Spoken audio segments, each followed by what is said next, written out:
पूरे जीवन भर उपासक को इससे सावधान रहना ही होगा। और यही गिरा देता है, बड़े बड़ों को टांग मार के गिरा देता है। इसके दांव पेच बड़े विचित्र हैं, बड़े विचित्र हैं। आश्चर्यजनक बात है कि इस महान शत्रु को उपासक अपना मित्र मान लेता है, नए नए ज्ञान की बातें करता है, नए नए अनुभव बताता है, पर जन्म जन्म से जिस काम का गुलाम रहा है उस काम को कोई युक्ति नहीं सूझती कि निकल जाए उससे, उसमें फंसता चला जाता है। अगर आपको वास्तविक भगवदानंद की प्राप्ति करनी है तो इसे नष्ट करना होगा। आज जैसे आपने सुना, एक क्षण में आपको लगा कि मैं छोड़ दूंगा, ऐसा लगता है आज के बाद कभी नहीं। पर जो अंदर वृत्तियां हैं आपकी, वो ये बात नहीं मानेंगी। अभी कसम खा लो वृंदावन की, जिसकी जो चाहो, अभी शीतलता आ जाएगी, त्यागाच्छांतरंतरम, अभी हृदय शीतल, हाँ आज के बाद कभी नहीं, हटो यहां से। अब जो वृत्तियां हैं वो आपको जलाएंगे। उस जलन को कोई सहजा, उसी को महात्मा कहते हैं। तास्तितिक्षस्व भारत, उनको सहन करो, बस वो शांत हो जाएंगी। सहन करना बड़ा ही कठिन है। जो सहन कर लेता है वही जीते जी जीवन मुक्त है। एक केवल ये प्रश्न का समाधान कर लो। उस दिन एक श्रृंगार के बाद यही कहा था कि और सब कुछ ठीक चलेगा, ठीक है, लेकिन आपको इस इंद्री पर विजय प्राप्त करनी पड़ेगी, जनेंद्री पर। ये अगर नहीं संभली तो साहब ज्ञान बकवास ही रहा, केवल बातें बनाते रहो, कुछ हाथ नहीं लगेगा। आप खुद अंदर से देख लो, कोई दिव्यता, कोई अनुभूति, कोई भगवदानंद, ये सब बातों में रहेगा, हृदय में, अनुभव में नहीं आएगा। ऐसी वैष्णोजन के दर्शन के लिए नरसिंह मेहता कहते, काछ वाच मन निश्चल राखे, धनि धनि जननी तेरी रे, बड़ नरसैया दर्शन पावा। बड़े भाग्य जो ऐसे महात्मा के दर्शन हो जाए। काछ वाच मन निश्चल राखे, जो किसी कामिनी की तरफ मन को नहीं जाने दिया, जो वाणी को कभी प्रपंच की वार्ता में नहीं लगाया, और जो कभी लंगोटी का कच्चा नहीं हुआ, वही सच्चा महात्मा है। सच्चाई में चलने के लिए इस शत्रु को गिराना ही पड़ेगा, इस शत्रु से हटना ही पड़ेगा। आज हट लो या जन्म जन्म के बाद हट लो, ढिलाई आपकी है, सहयोग प्रभु का है। प्रभु बहुत सामर्थ्यशाली है। ये काम एक अंश से प्रकाशित है। वो हमारे सच्चिदानंद प्रभु गुरु हैं, वो हमारे स्वामी हैं, वो हमारी आत्मा है, हमारे प्रीतम हैं। हम उनका नाम जप करके, उनकी लीला गुण गायन करके, उनके चरणामृत के प्रभाव से इस पर विजय प्राप्त कर सकते हैं। ऐसा नहीं कि कोई प्राप्त नहीं कर पाया या कोई प्राप्त नहीं कर सकता, ऐसा भी नहीं है। इसका कोई प्रभाव नहीं पड़ता जिसका चित्त श्यामा श्याम के चरणारविंद के रंग में रंग गया है। उपासक जब ये निश्चय कर ले कि मुझे इससे अपना पिंड छुड़ाना है, तो बहुत समय तक वो वृत्तियां उसको जलाएंगी, वो उसको सहे, उनके अनुसार कोई चेष्टा ना करे। यही सब गड़बड़ हो जाता है। यम ही न व्यथ्यन्त्येते पुरुषम पुरुषर्षभ शम दुखा सुखाधीनम स्वमृतत्वाय कल्पते। जो इस व्यथा को सह जाता है, व्यथित नहीं होता है, सुख दुख में समान भाव रहता है, वो परम पद का अधिकारी हो जाता है। इसीलिए तो चले भगवत मार्ग में शयन करने के लिए। हम गंदे आचरण करते रहें, साधु कहलाएं, भगवत भक्त कहलाएं, योगी कहलाने से क्या है? ये सब बहिर्मुख लोग हैं जो आत्मानंद को जानते ही नहीं, वो तुम्हारी बड़ाई कर रहे हैं, तो तुम अपने को क्या समझ रहे हो? क्या समझ रहे हो? जो भोगों में फंसे हुए हैं, शरीराभिमानी, वो तुम्हारी बड़ाई कर रहे हैं। अगर कोई एक महात्मा कह दे तुम ठीक चल रहे हो, तो करोड़ों की बात फेल हो जाएगी। एक बोल दे तुम ठीक चल रहे हो। हमें इन संसार में आसक्त जनों की बड़ाई से अपने को बड़ा महात्मा नहीं मान लेना है। कुछ नहीं, कोई निर्णय नहीं है, कोई उनमें वो विवेक शक्ति नहीं है। हम उनकी बातों को मानकर अपने को महात्मा मान लेते। अंदर झांक के देखो तुम्हारे अंदर क्या है, चाहे जिस वेश में हो। हमारा उद्देश्य भगवत प्राप्ति यदि हो गया है, चाहे गृहस्थ हो, चाहे विरक्त हो, कोई भी हो, वो धर्म के अनुसार चले, अपने धर्म के अनुसार चले। पूर्ण रूप से आप मुक्त हो जाओगे यदि आप इसको सहना सीख गए। पर है बहुत कठिन सहना, है बहुत कठिन। जिस प्रकार प्रकाश और अंधकार एक साथ कभी नहीं रह सकता, ऐसे ही काम और भगवदानंद एक साथ कभी नहीं रह सकता। यदि प्रकाश है तो अंधकार का लेश नहीं, यदि अंधकार है तो अभी सूर्य उदय नहीं हुआ, अभी ज्ञान का सूर्य उदय नहीं हुआ। संसार कामना और वासना में भागता रहता है। यदि तुम भी कामना और वासना में भाग रहे हो तो तुम कैसे उपासक हो? तुम संसारी हो। तुम्हें कोई ज्ञान नहीं हुआ, तुम्हारे अंदर कोई सिद्धांत नहीं है। इसलिए ये मिथ्या ज्ञान, ये मिथ्या साधन छोड़िए, और जिसे ईश्वर कहा गया है, परमात्मा कहा गया है, आत्मा कहा गया है, ब्रह्म कहा गया है, प्रभु कहा गया है, उसका आश्रय लेकर स्वप्नवत, कल्पनावत, मायाव्रत इस काम से अपने को बचा लीजिए। इस स्थिति को तू प्राप्त कर ले कि जन्म जन्म से जो तुझे रौंद रहा है, ये काम तुझे आकर्षित न कर पावे। जब तक तुझे सच्चा ज्ञान नहीं होगा तब तक ये काम घसीटता रहेगा, तब तक तेरे हृदय की जलन मिटेगी नहीं। अछत काम सुख सपन्यों, ना स्वप्न में भी तुझे शांति नहीं मिलेगी। इहा मूत्र विरक्तस्य नित्या नित्य विवेकिनः आश्चर्यम मोक्ष कामाश्य मोक्षादेव विभीषिका। संसारी द्वंद्वों में जीता है, उपासक द्वंद्वातीत होता है।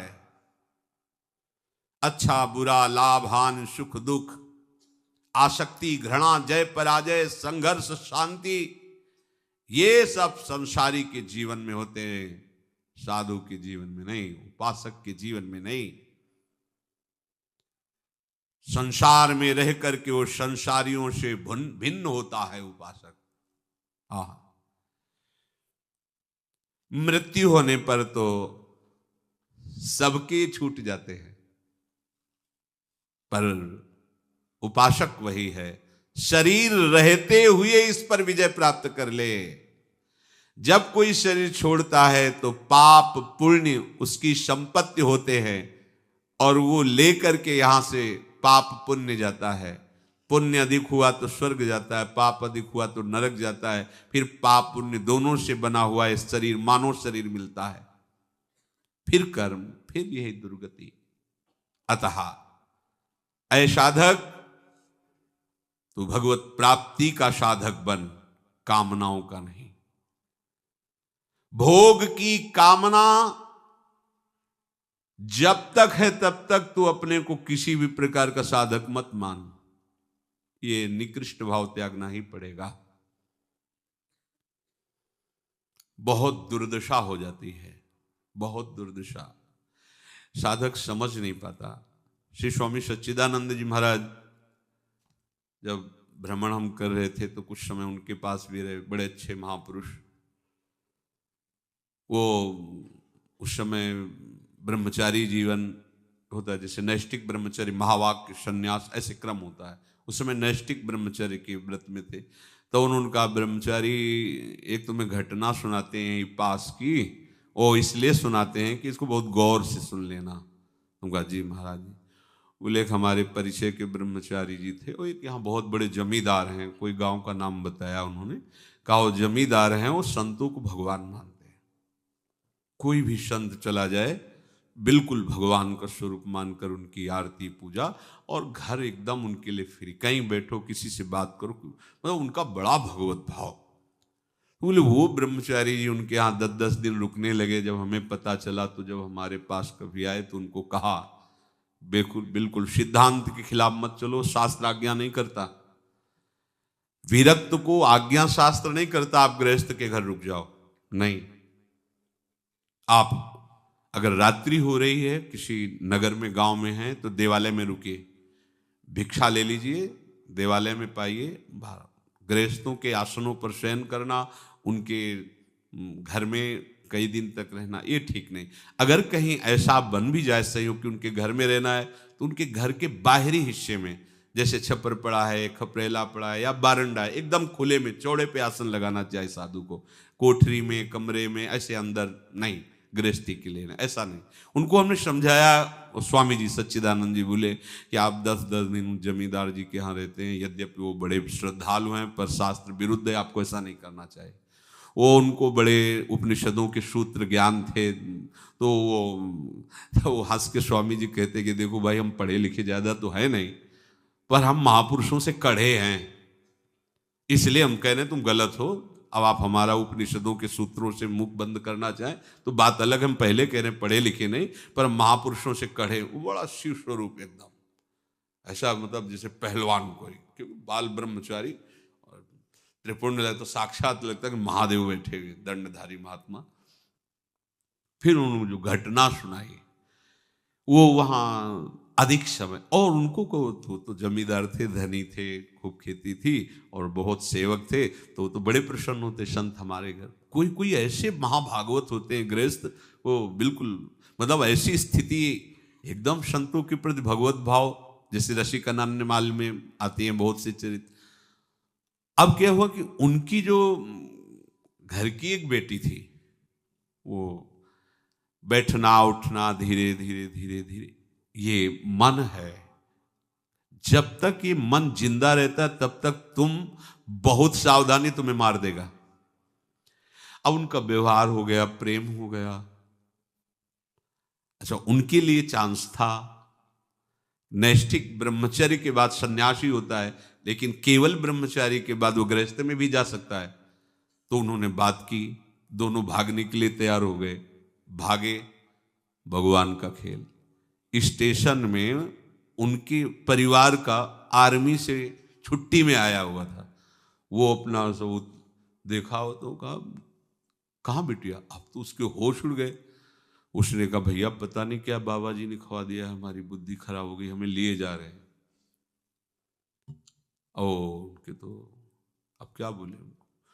अब वो तो बलवान आदमी पकड़ा, गाड़ी आई थी उनको लेने के लिए, तो आर्मी वाले को उसी गाड़ी में बाबा जी को बैठाला, उनको बैठाला, ले गए।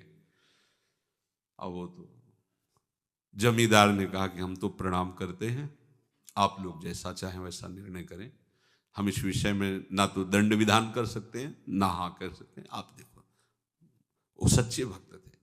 फिर नए नए वो सब जवान, तो स्वामी जी कह रहे थे उनकी ऐसी स्थिति कि हम शब्द नहीं कह सकते, ऐसी मार पड़ी, पूरे वृक्ष में बांध के उनको चलने लायक नहीं रह गए। उपासक को ये सोचना चाहिए कि जन्म जन्म से हम भोगों में भ्रमित हो रहे हैं, फिर भी उन्हीं भोगों की तरफ यदि, तो हमारा प्रभु का आश्रय क्या रहा, हमारा भजन क्या रहा, और हम बहुत इसको छुपा के रखते हैं, बहुत सजा के रखते हैं। ये आशा खत्म करो भाई। सत्संग सुनते हैं, भगवत मार्ग के पथिक है, आपने ही निश्चय किया ये मार्ग, जबरदस्ती किसी ने आपके गले में बांधा नहीं है, आपने स्वयं निश्चय किया है। जब आपने प्रभु को पसंद किया तो गंदी बात क्यों करते हो? एक बार चूक हो गई, 2 बार चूक हो गई, पूर्वाभ्यासवत सावधान, आगे बढ़िए। तू इसीलिए भोगों से विरक्त नहीं हो पा रहा कि क्योंकि तू नहीं चाह रहा है। ध्यान रखना, अगर तू चाह ले तो भगवान का अंश से तू क्या नहीं कर सकता।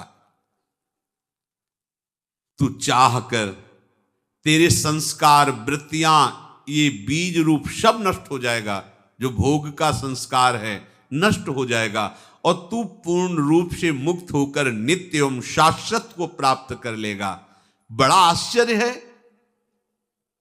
तुझे भगवान से मिलने में भय लग रहा है। यह भी प्रश्न हुआ कि जब हम सोचते हैं भगवत प्राप्ति हो जाएगी तो क्या होता है भगवत प्राप्ति, हमें तो बड़ा डर लगता है भगवत प्राप्ति की बात से। तो हंसी आई। निर्भय पद में, जानते हो क्यों डर लगता है? क्योंकि भोग छूट जाएंगे। शरीर का आसक्त जीव है, वो सोचता है इससे बढ़िया क्या जीवन होगा, भगवत प्राप्ति में पता नहीं क्या होता है। ये तो को प्रगट में बताते भाई श्यामा श्याम के पास जाना, चक पाने को मिलेगा, ऐसा ऐसा, तो लगता है हाँ ठीक है ये बात है। अब उसको मोक्ष की बात बताओ तो उसको लगे क्या होता है, मतलब लीन हो जा। नहीं भाई ऐसा लीन नहीं, ये जैसे हम खा पी रहे हैं, जी रहे हैं, बढ़िया मकान दुकान सब रुपया पे, भय लगता है मोक्ष से। ये भोगों का आसक्त जीव अखंडानंद से या प्रेमानंद से, उसको भगवत प्राप्ति में या इसमें भय लगता है। ये महाप्रभु ने जो कहा भय लगता है वो अलग बात है, वो तो प्रिया जी के प्रेम में बोल रहे हैं। भोग की इच्छा ही तुझे परम पद से भयभीत कर रही, नहीं जाना। इसलिए जब तक तुम्हारी कोई भी इंद्री भोग वासना के लिए लालायित हो रही, तब तक तुम बिल्कुल सावधान रहो। धीरस्तु भोज्यमानोपि पीड्यमानोपि सर्वदा आत्मानं केवलम पश्यन् न तुष्यति न कुप्यति। तुम किसी पर प्रसन्न मत हो, समझो सिद्धांत, और किसी से नाराज भी मत हो। न तुष्यति न कुप्यति। कोई कितनी भी तुम्हारे अनुकूल वार्ता करे, सेवा करे, निरपेक्ष रहो। तुम्हारे आराध्य देव के द्वारा हो रही, किसी व्यक्ति के द्वारा नहीं। अगर आप उस व्यक्ति के प्रति झुकाव किए तो आसक्त हो जाएंगे, फंस जाएंगे। अब चूंकि बचपन से भ्रमण किए इसलिए हर बात का उदाहरण आ जाता है। एक फलाहार करते थे, उनके हाथ के हमने भी कूटू की रोटी पाई। जब फलाहार कर रहे थे तो उनके भी आश्रम में गए। जब गृहस्थ जन जुड़ते हैं तो उनकी श्रद्धा उनकी कोटि की होती है। आपको उनके साथ ऐसे रहना है जैसे डूबने वाले के साथ बचाने वाला रहता है। कैसे रहता है? वस्त्र पकड़ा दिया दूर से, ऐसे। इतने बड़े तैराक नहीं हो कि कोई विषय में डूब रहा है और तुम विषय में कूद कर उसे निकाल लो, ये तो कोई जीवन मुक्त परमहंसों की बात है। डूबने वाला पहला काम करता है बचाने वाले को दबा के सांस लेना, उसमें डुबो के ऊपर सांस लेना चाहता है। यदि आप अच्छे तैराक नहीं हो तो आपको मार डालेगा। पहले आप मरोगे, बाद में वो मरेगा, क्योंकि वो आपके ऊपर चढ़ेगा। क्या करे? दूर से नाम रूप पकड़ा दिया, चलो इससे चलो। ऊपर चढ़ने की जरूरत नहीं, आसक्त होने की जरूरत नहीं है, उसका आश्रय लेने की। वो तुम्हारा आश्रय लिए तो उसके लिए तो बनता है, लेकिन तुमने भोगों के लिए उसका आश्रय ले लिया। वो हमारा भगत है ना, वो हमारा काम कर देगा। वाह, जीवन तुम्हारा इसीलिए था। मतलब समझो, आशा कहां लग गई? वो भगत है ना हमारा, वो हमारा काम कर दे। अरे तो काय के भगत बने? भगवान के भगत बने या भगत के भगत बने? वो तो धन्य है। गृहस्थ होकर तुम्हें विरक्त भगवान का पार्षद मानकर उसने शरण स्वीकार किया। वो अगर जानता होता बचना तो तुम्हें क्यों स्वीकार किया? अब तुम्हें चाहिए उसे भी बचाओ और तुम भी बचो। अगर इतनी कला नहीं है तो चुपचाप एकांत में भजन करो, व्यवहार में मत उतरो। उपदेश देना, प्रवचन करना, व्यवहार में धर्म गुरु बनना, ये केवल भगवान की सामर्थ्य, दूसरे की नहीं। वही अपनी सामर्थ्य जहां रख देते हैं वहीं से होता है। अपने जानबूझकर इस आग में न कूदे, नहीं तो जल जाएंगे। ये बड़ा विचित्र खेल है माया का। अब उनमें एक विशेष श्रद्धा करने वाले भी भगत होते हैं। पूरा परिवार जुड़ गया। अभी कुछ ही समय जुड़ा हुआ था, एक छोटा बच्चा था उनके, और वो पधार गए।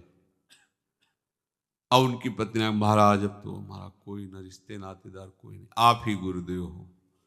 आश्रम में ही गुरुदेव के रहने लगे, और धीरे धीरे गुरुदेव की सारी एकांतिक वृत्ति, जैसे मृग ने भरत जी की हरण कर ली, ऐसे उनकी एकांतिक निष्ठा सब। अब जहां जाना है तो, अब जैसे कोई कहता तो शरणागत की लाज रखना, तो भगवान ने भी तो अब शरणागत है, गए गए। ये बहुत सावधानी। इसीलिए जो भगवत प्राप्ति को उपासक है, न तुष्यति। कोई कितनी भी सेवा करे, कोई कितना भी अनुकूल हो जाए, तुम्हारी चित्तवृत्ति अगर उसके चिंतन में गई तो तुम कैसे उपासक हो? आराध्य देव पर जानी चाहिए। निमित्त किसी को बना दे मेरे प्यारे, लेकिन हमारा भरण पोषण, हमारा जीवन मेरे आराध्य देव है। दूसरी जगह वृत्ति नहीं जानी चाहिए। अगर आप भजन में बैठे और किसी व्यक्ति का ध्यान आ रहा है कि उसने बहुत हमें अर्थ दिया, अनुकूलता दी, सेवा की, तो आप उसके उपासक हैं, हरि के नहीं। अगर कोई ऐसा हित कर रहा है तो हमें अपने प्रभु की तरफ दृष्टि जाए। प्रभु आप ही हो, आप ही ऐसे भाव में, ऐसे रूप में आकर के ऐसा कर। तो न तुष्यति, और कह रहे न कुप्यति। अगर कोई प्रतिकूल हो रहा है, अपमान कर रहा है, क्लेश दे रहा है, उसे क्रोध नहीं करना है। हमारे को पावन कर रहा है, कोई न कोई हमारे अपराध वृत्तियां ऐसी रही, उनको ठीक कर रहा है, तो हम डॉक्टर पर नाराज थोड़ी होते हैं। वो हमारा डॉक्टर है जो हमारी निंदा कर रहा है, हमारा अपमान कर रहा है। अहंकार का नाश करने के लिए आराध्य देव ऐसे को लगा देते हैं कि तुम्हारी दवाई कर देगा। चाहे जित देखो, भगवान के भक्त को कोई सताए ऐसा है कौन त्रिभुवन में? पर ऐसे भी देखे जाते हैं कि उनको जुकाम भी नहीं होता और पीट देते हैं। तो कौन है? वही भगवान। उसमें अपनी सामर्थ्य दे, जाओ इसको गालेगा, इसको पीटो, इसकी निंदा करो। अब उसके अंदर रहा खा जो भी अभिमान हो सब साफ हो जाता है। बड़े बड़े सिद्धों को पिटवा दिया, सिद्धों को जो भगवत साक्षात्कार किए हुए हैं। इसलिए न कुप्यति, कोई निंदा कर रहा है, कोई अपमान कर रहा है, भगवत मार्ग के पथि को नाराज नहीं होना है। अगर थोड़ी देर नाराजगी भी आ जाए तो उसे फिर विचार के द्वारा शांत करो, आगे ऐसी स्थिति आ जाएगी कि क्रोध नहीं आएगा। उपासक को चाहिए कि उन्हीं भोगों को स्वीकार करे जो भगवत विरोधी नहीं है। खान पान वस्त्र आदि उतना ही जितने से हमारा प्रभु का चिंतन न छूटने पावे, और प्रारब्ध से जो कुछ उसको दुख मिले, सुख पर विचार करना है और दुख पर विचार नहीं करना। भोग सामग्री प्रारब्ध के अनुसार आ गई है तो भगवत अनुकूल उसे स्वीकार करते से सबकी सेवा में लगा देते हैं। तुम्हारे प्रारब्ध से आई, सबकी सेवा में लगा दो, बट गया। दुख आया है तो दुख नहीं बांटना, दुख को स्वयं भोगना है, इस पर कोई विचार नहीं करना क्यों आया, कैसे जाएगा। नहीं नहीं, प्रभु ने दिया है, मंगल विधान है, हमें पावन किया जाए, ये भागवतिक सिद्धांत है। संसार में उसे जाना पड़ेगा, उसे कर्म करना पड़ेगा। संसारिक जन उसकी स्तुति भी करेंगे, निंदा भी करेंगे, पूजा भी करेंगे, पीड़ा भी देंगे। आपको संभलना है, न किसी पे क्रोधित होना, न किसी पे प्रसन्न होना है। प्रारब्ध भोग आने वाला है। रामकृष्ण जी को कैंसर हुआ, भगवान के अंतिम समय में उनके चरणों में बाण मारा बहलिए ने, जीसस को सूली पे लटका दिया गया, मंसूर के हाथ पांव काट दिए गए, और दयानंद जी, मीरा जी, सुकरात जी, इनको जहर पीना पड़ा। तो बहुत सी ऐसी चेष्टाएं संसार तुम्हारे साथ करेगा। आप कह दो हमें तो ऐसा नहीं है, तो आप उस स्थिति में कहां पहुंच रहे हो? थोड़ा ऊंचा। उड़िया बाबा को गड़ासे से काट दे, बड़ा दर्दनाक। ऐसा महापुरुष जो जीवन में कभी कहीं वैराग्य का मूर्तिमान, ब्रह्म का मूर्तिमान स्वरूप, ऐसे महापुरुष हो, 6-6 इंच गड़ास फव्वारे से उठ रहे थे, ध्यानस्थ प्रभु के ध्यान में ही बैठे थे। कथा हो रही थी, प्रभुदत्त ब्रह्मचारी जी की लिखित जो भागवती कथा है, गड़ासे से सम्मान, प्रशंसा या मृत्यु ही क्यों न हो, उपासक सबको सहन करता है। फिर काम सहने की क्या बात है? आपको ऐसे सहनशील होना है। अपने मानसिक भावों को केवल आप ही जानिए, दूसरे को मत बताइए। आप उपासक हैं, ये सूक्ष्म बात है। रहीमन मन की मन व्यथा रखिए, मन में गोय सुनिठ लई हैं लोग, सब बाट न लइए कोई। और उन उपासक वृत्तियों को देख करके घबराता नहीं है, क्योंकि उसके बाद बहुत बड़ा बल है, ज्ञान बल, प्रभु का नाम बल, प्रभु का ध्यान बल। चेष्टमानम शरीरम स्वम पश्यत्यन्य शरीरवत्, संस्तवे चापि निंदायाम कथम क्षुभ्येन महाशयः। उपासक जब ये जान गया है कि ये शरीर मेरा नहीं है, मैं नहीं हूं, तो उसके शरीर से चेष्टाएं तो होंगी, पर वो चेष्टाएं बांधने वाली नहीं होंगी। स्वाभाविक उससे वही कर्म होंगे जिससे जगत मंगल होगा।